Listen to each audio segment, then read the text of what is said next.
18లో తిరిగి నీ ఆశించిన పెద్ద బొందలే. అయినప్పటికీ 19లో వచ్చిన పట్టభద్రుల నియోజకవర్గ ఎన్నికల్లో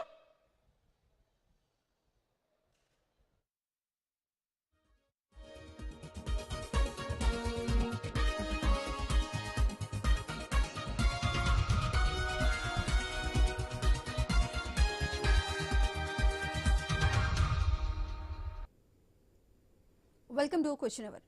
అమెరికా అధ్యక్షుడు డొనాల్డ్ ట్రంప్ చర్చలంటూ పెద్ద పెద్ద ప్రకటనలు చేస్తున్నారు. యుద్ధంలో పైచేయి సాధించామని చెబుతూనే దాదాపు 2000 మంది బలగాలను ఇరాన్ వైపు తరలిస్తున్నారు. యుద్ధం ఆపామని చెబుతూ బలగాలను ఎందుకు తరలిస్తున్నారు? అలాగే ఇరాన్లో ఎవరితో చర్చలు జరుపుతున్నారు? అమెరికా నుంచి చర్చల్లో పాల్గొంటున్న వారి పేర్లు చెబుతున్నారు. కానీ ఇరాన్ తరపున లేక ఇరాన్ నుంచి ఎవరు చర్చల్లో ఉన్నారో పేర్లు వెల్లడించడం లేదు. అయితే దీంతో రకరకాల ఊహాగానాలు చెలరేగుతున్నాయి. అసలు చర్చలు జరుగుతున్నాయా అని అనుమానాలు ఉన్నాయి.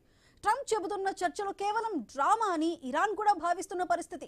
చర్చలు అని ట్రంప్ ఓపెన్ గా ప్రకటన చేస్తున్నారు, కానీ అలాంటిదేదీ లేదని ఇరాన్ మీడియా బలంగా చెప్పుకొస్తోంది.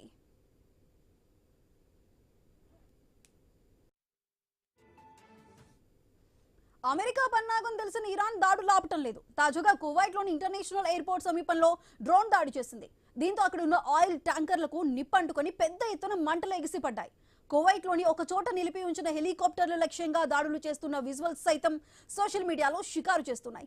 బాగ్దాద్లోని అమెరికా స్థావరం పైన కూడా దాడి చేసింది. ఇజ్రాయెల్పై అత్యాధునిక క్షిపణులు వేస్తోంది. ఇజ్రాయెల్ సైతం ఇరాన్ తీర ప్రాంతాల్లో ఉన్న కీలక నావికాదళం స్థావరాలను గురిపెడుతోంది. దీంతో పశ్చిమాసియా యుద్ధం ప్రమాదకర పరిస్థితుల నుంచి బయటపడలేదు. ఈ 26 రోజుల యుద్ధంలో గల్ఫ్లోని సంపన్న దేశాల రూపురేఖలు మారిపోతున్నాయి. ఈ తరుణంలో యుద్ధం ఆగే పరిస్థితులు కనిపించడం లేదు.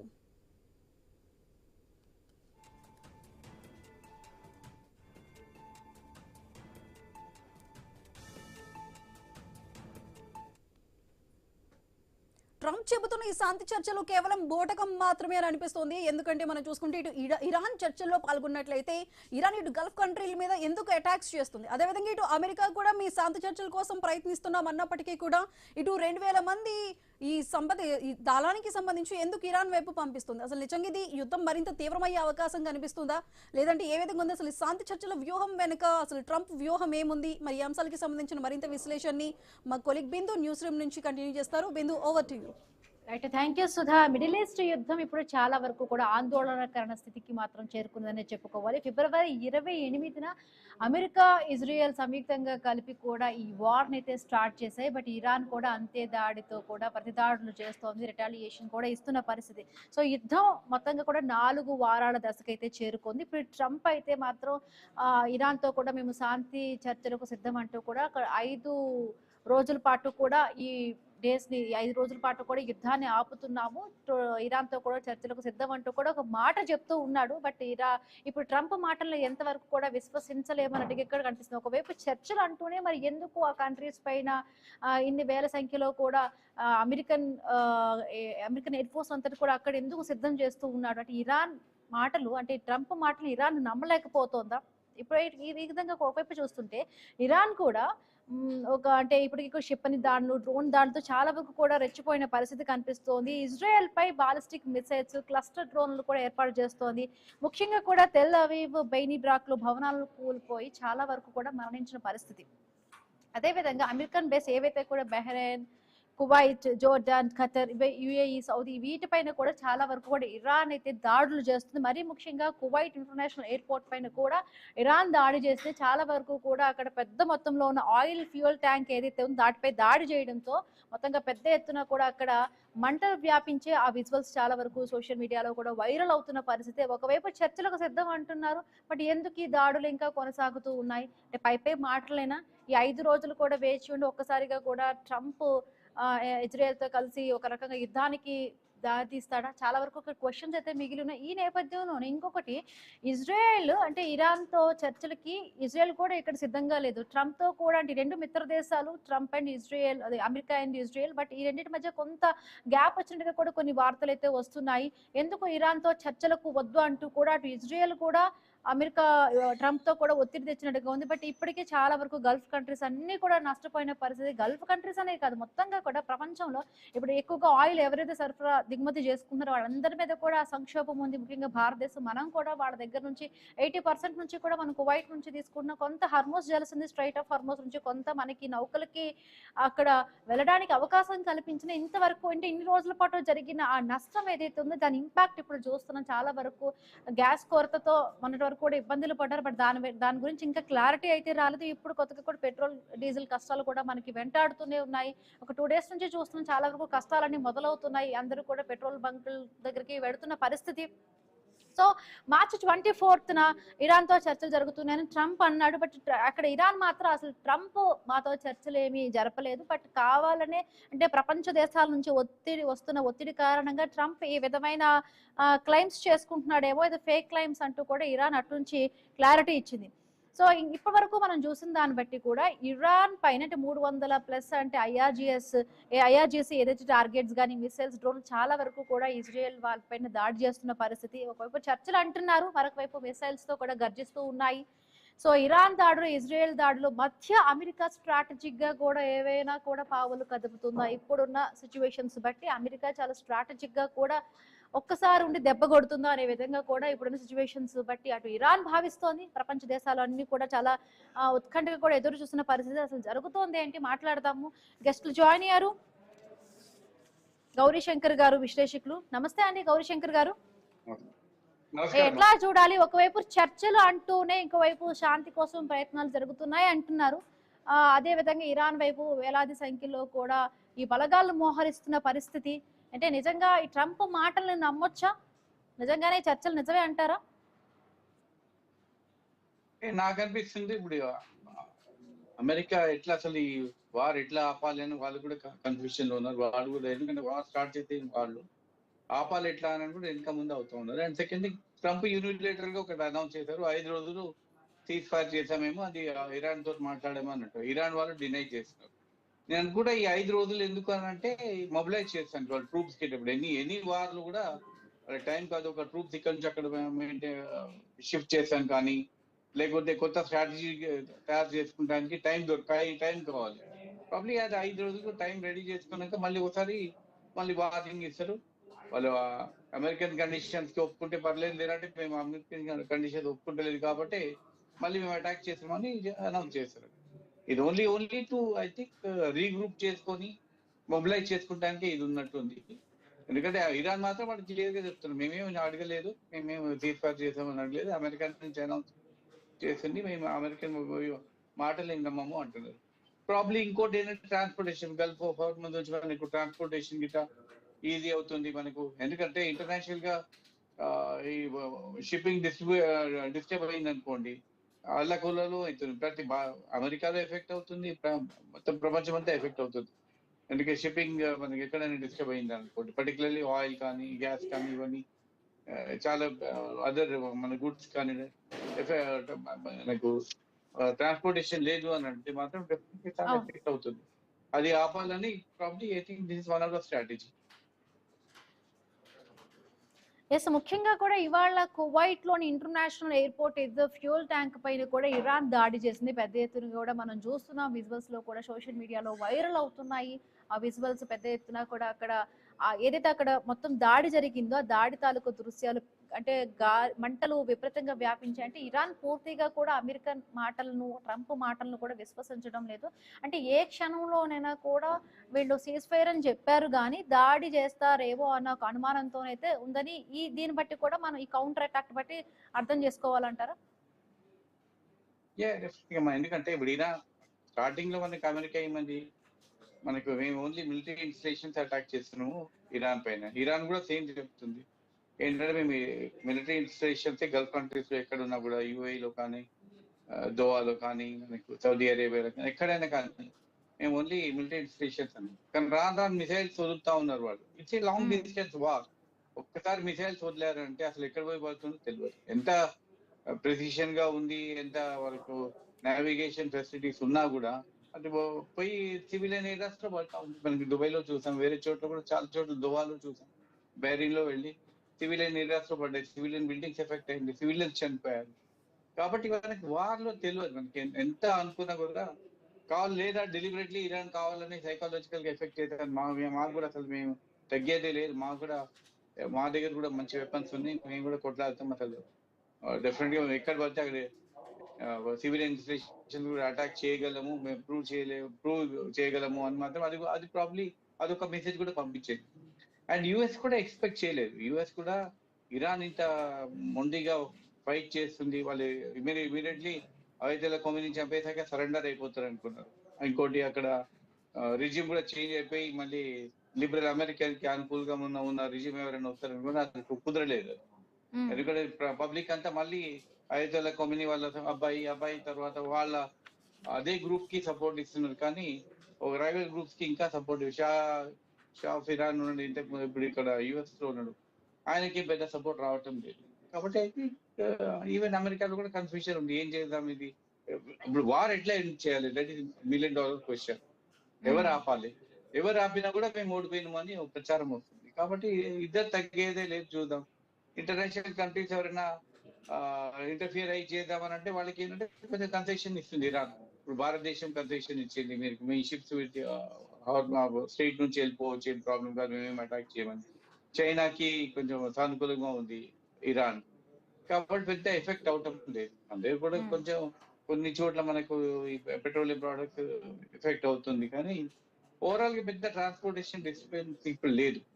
కానీ ఇక రాను ఇలాగే వార్ కంటిన్యూ అయితే మాత్రం డెఫినెట్ గా ఇరాన్ కూడా క్లియర్ గా చెప్తా ఉంది, మా ఎనర్జీ ఇన్స్టలేషన్స్ మీద కానీ మా పెట్రోలియం ఇన్స్టలేషన్ మీద మా మీద అటాక్ చేసి మేము కూడా రిటాలియేట్ చేసాం. అమెరికా దగ్గర కూడా అసెస్మెంట్ లేదు, వాళ్ళ దగ్గర ఎన్ని మిసైల్స్ ఉన్నాయి, ఎక్కడెక్కడ మిసైల్స్ ఉన్నాయి, వాళ్ళ రేంజ్ ఏముంది. ఇప్పుడు ఆల్రెడీ ప్రూవ్ చేసింది ఇరాన్, వాళ్ళు టార్గెట్ చేసింది ఇంపార్టెంట్ సౌదీ అరేబియాలో కానీ, దోహాలో కానీ, బెహ్రీన్లో కానీ, బిల్డింగ్స్ కానీ, సిటీస్ కి అటాక్ చేసింది. షోస్ దట్ ఇరాన్ దగ్గర చాలా మిసైల్స్ ఉన్నాయి, డ్రోన్స్ ఉన్నాయి వాళ్ళ దగ్గర, అండ్ చీప్ ఎఫెక్టివ్ డ్రోన్స్ ఉన్నాయి వాళ్ళ దగ్గర. సైకలాజికల్ గా చాలా ఎఫెక్ట్ అయింది ఇది అమెరికా. ఎస్, మొత్తంగా కూడా అంటే ఇరాన్ లో అంటే 3000+ అంటే IRGC దానికి సంబంధించి టార్గెట్స్ కానీ, మిసైల్స్ మొత్తం అటాక్స్ కానీ మొత్తంగా చూస్తుంటే ఇరాన్ యొక్క సామర్థ్యం చాలా వరకు కూడా కోల్పోయిన పరిస్థితి. బట్ రిటాలియేషన్ ఆ విధంగా కూడా ఇరాన్ ఇస్తోంది. ఇప్పుడు ఎవరు పూర్తి స్థాయి యుద్ధంలోకి దిగడం లేదు, అలాగని ఎవరు యుద్ధాన్ని ఆపడం లేదు. నిజంగా ఇప్పుడున్న సిచ్యువేషన్స్ బట్టి యుద్ధం ఆగే పరిస్థితులు కనిపిస్తున్నాయా సార్? డిఫరెంట్ యుద్ధం మాత్రం ఆగవలసిందే, రోజులని కంటిన్యూ చేసేది ఎప్పుడో ఒక దినం ఆగాలి, కానీ అతను లీడ్ ఎవరు తీసుకోవాలి, ఎవరు ఆపాలి. ఇప్పుడు ఇరాన్ అంటే మేము తగ్గేదే లేదు, మేము ఎందుకు ఆపుతాం, అసలు మేము స్టార్ట్ చేసింది మీరు అటాక్ చేశారు కాబట్టి మేమేం చర్యలు తీసుకుంటాం, మేము రిటాలియేట్ అవుతాం. ఇప్పుడు అమెరికా ఏమి ఎక్స్పెక్ట్ చేస్తుందంటే ఇరాన్ ఆపేస్తుంది, ఇరాన్ మనకు డిస్కషన్ టేబుల్ కి వచ్చేసి యుద్ధం ఆపేయమని చెప్తుంది. ఇరాన్ చేయటం లేదు. అండ్ డెఫినెట్లీ ఇరాన్ కూడా కొంచెం బ్యాకింగ్ ఉన్నట్టుంది, మనకి రష్యా త్రూగా బ్యాకింగ్ ఉందా, చైనా ఇండైరెక్ట్లీ బ్యాక్ చేస్తుందా, డెఫినెట్లీ వాళ్ళకి టెక్నాలజికల్ హెల్ప్ మాత్రం అందుతుంది ఇరాన్. ఇంపార్టెంట్ టార్గెట్స్ కూడా చేసింది గల్ఫ్ కంట్రీ. ఇప్పుడు అల్టిమేట్లీ ఇప్పుడు యునైటెడ్ నేషన్స్ అయింది కానీ, లేకుంటే important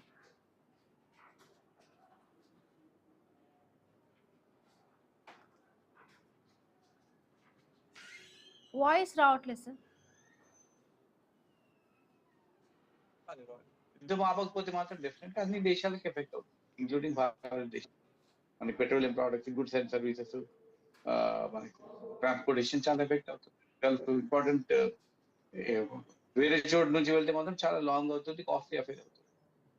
but somewhere they have to put a full stop. చూడాలి ఇప్పుడు ఎవరు ఇనిషియేట్ తీసుకుంటారు, ఏ దేశం చెప్తే ఏంటుందో చూడాలి.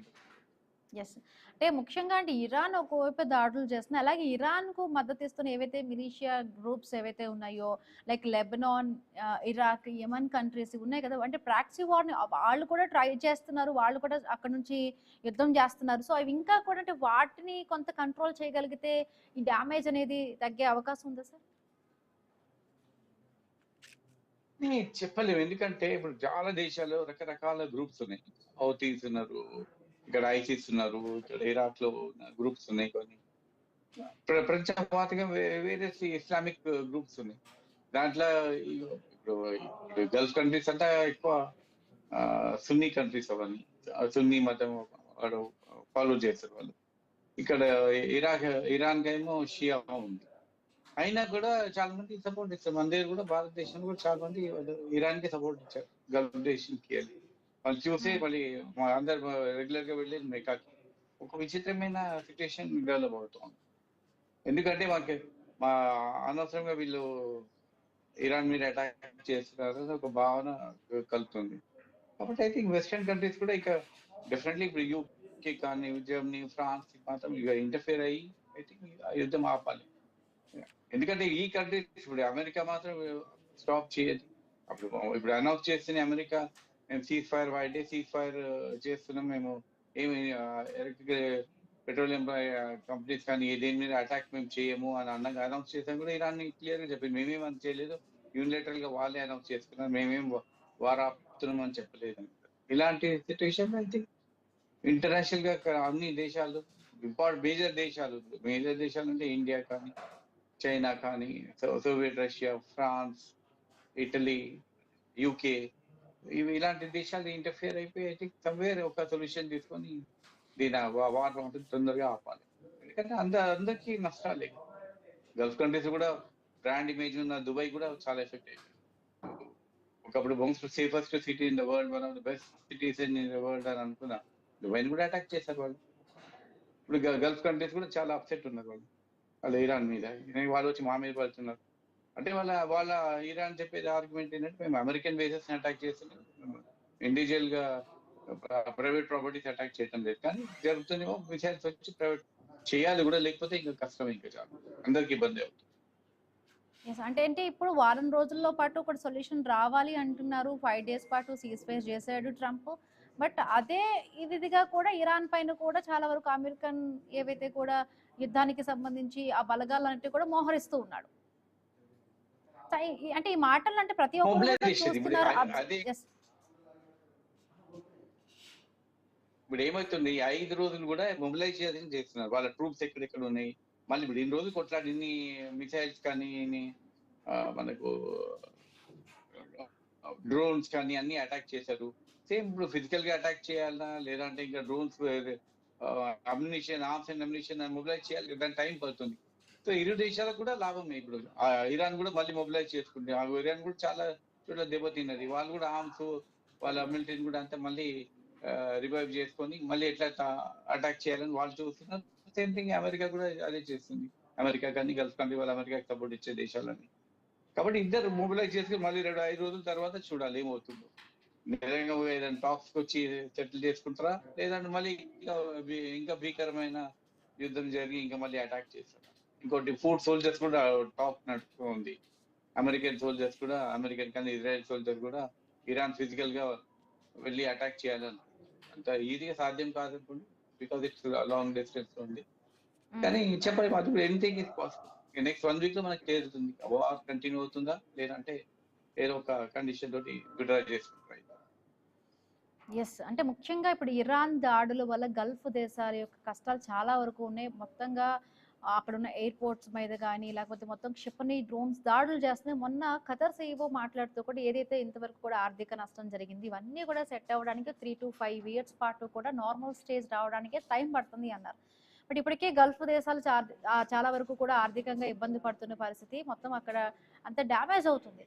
ఇంకా పోను ఎట్లా ఉండవచ్చు, అలాగే గల్ఫ్ దేశాల యొక్క రూపురేఖలు ఇంకా మారిపోతాయా, ఎట్లా ఉండొచ్చు, ఇంకా కూడా ఆర్థికంగా వాళ్ళు ఇబ్బంది పడే సిచ్యువేషన్ ఉంటుంది. దాని యొక్క ఎఫెక్ట్ ఇప్పుడు మన కంట్రీకి కూడా చేరింది. మొత్తంగా చూస్తున్నాము, పెట్రోల్ లేక, గ్యాస్ లేక చాలా వరకు ఇబ్బంది పడుతున్న పరిస్థితి. ఇప్పుడు పెట్రోల్ బంక్స్ కి ఒకవైపు కేంద్ర ప్రభుత్వం ఏమో చెప్తోంది స్టాక్స్ ఉన్నాయని చెప్తుంది. బట్ అందరూ నిన్న పార్లమెంట్ లో మోదీ మాట్లాడుతూ కూడా ఒక స్టేట్మెంట్ ఇచ్చారు. కరోనా లాంటి విపత్కరమైన పరిస్థితులు ఏవైతే కూడా ఉన్నాయో దానికి మనం సిద్ధంగా, అప్పుడు ఎట్లా 2020లో కరోనా వచ్చినప్పుడు ఎలా ఎదుర్కొన్నామో ఇప్పుడు 2026లో కూడా ఎదుర్కోవాల్సిన పరిస్థితి ఉందంటూ కూడా ఒక స్టేట్మెంట్ పాస్ చేయగానే ఎవరికి వాళ్ళందరూ ఊహించేసుకొని మేబీ కష్టాలు రాబోతున్నాయేమో, గ్యాస్ కి సంబంధించి సంక్షోభం, అదే పెట్రోల్ కి సంబంధించి ఉండవేమో అని చెప్పి ప్రతి ఒక్కరు కూడా వెళుతున్న పరిస్థితి. అంటే ఎట్లా దాన్ని అర్థం చేసుకోవాలి?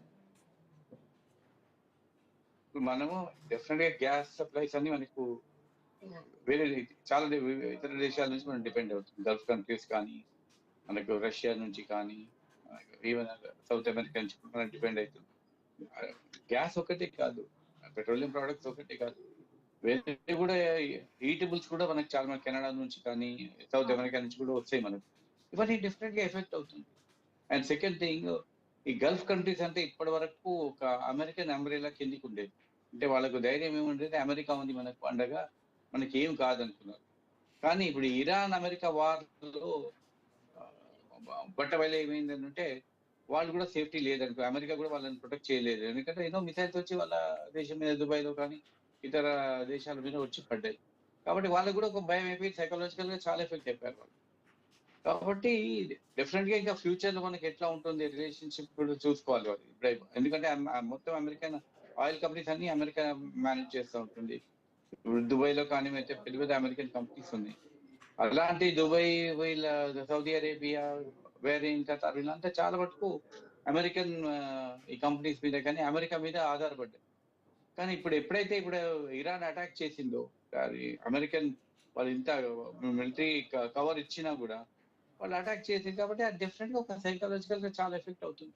ఫ్యూచర్ లో కూడా వాళ్ళు కూడా ఆలోచన చేస్తారు కదా, ఇదేనా మనకి ఇంత మనకి అమెరికా సపోర్ట్ ఉంది అనుకుంటే ఇది చూసిన వాళ్ళు అమెరికానే ఎదురుపడ్డారు. అండ్ సెకండ్ అమెరికానే కొడుతా ఉన్నారు వాళ్ళు అని ఒక చాలా ఎఫెక్ట్ అవుతుంది సైకలాజికల్. చూడ అది వాళ్ళు కూడా ఈ డ్యామేజ్ కూడా తీర్చుకోవాలంటే, మనం తీరాలంటే మళ్ళీ చాలా రోజులు టైం అవుతుంది, ఎన్నో ఏళ్ళు పట్టాలి.